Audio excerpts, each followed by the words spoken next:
Dia sebenarnya macam ni lah, dalam kita punya kehidupan, bukan sahaja dunia pekerjaan, akan sentiasa ada benda yang akan buat kita rasa kurang selesa. Bergantung pada kita macam mana kita nak overcome benda tu. Contohnya macam ada decision yang kita dah biasa buat, kita dah biasa handle benda tu dan tiba-tiba mungkin ada pihak atasan, tak kira lah manager ke bos ke, dia cuba nak masuk campur. It's okay, biar dia.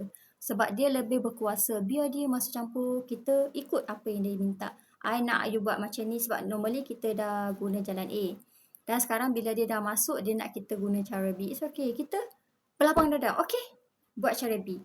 Kalau mungkin anda dah biasa dengan handle benda tu dan anda rasa ada yang akan jadi benda yang kurang, ada efek akan jadi masalah, anda explain je kat dia dulu. It's okay. Apa yang anda rasa patut ada yang kesan sampingan yang tak elok, tak baik, anda explain je kat dia. Cakap, tapi kan, okay saya akan ikut plan B, tapi kan kalau buat macam ni, dia nanti ni. Sebab kadang-kadang dia orang tak nampak. It's okay. Kalau dia orang tak nak terima, tak apa. Janji kita bagi tahu. Sebab kita nak jaga diri kita nak jaga side kita. Nanti tak pasal-pasal kita yang akan kena. Bila kita dah ikut plan B, macam yang dia minta, kenapa you tak cakap benda ni akan dapat efek untuk macam ni. Akan result macam ni. Dah kena kat kita. It's okay. Kalau kita nampak benda tu, kita dah tahu dia ada efek yang negatif, kita explain kat dia orang. Kalau dia orang still nak, okay, kita akan rasa terlepas. Kita pun akan rasa lega sebab kita dah bagi tahu. Daripada kita diam, tiba-tiba benda tu jadi, kita yang akan rasa bersalah. Kalau anda rasa bersalah, kalau saya rasa bersalah lah kalau saya tak bagi tahu sebelum terjadi.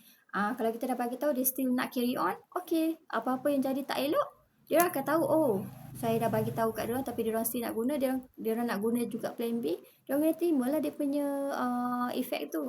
Okay, apa yang kita tahu kita bagi tahu, kita jangan diamkan diri. Sebab kita fikir kita set, mungkin dia orang tak tahu kalau guna cara B ni akan dapat outcome dia macam ni.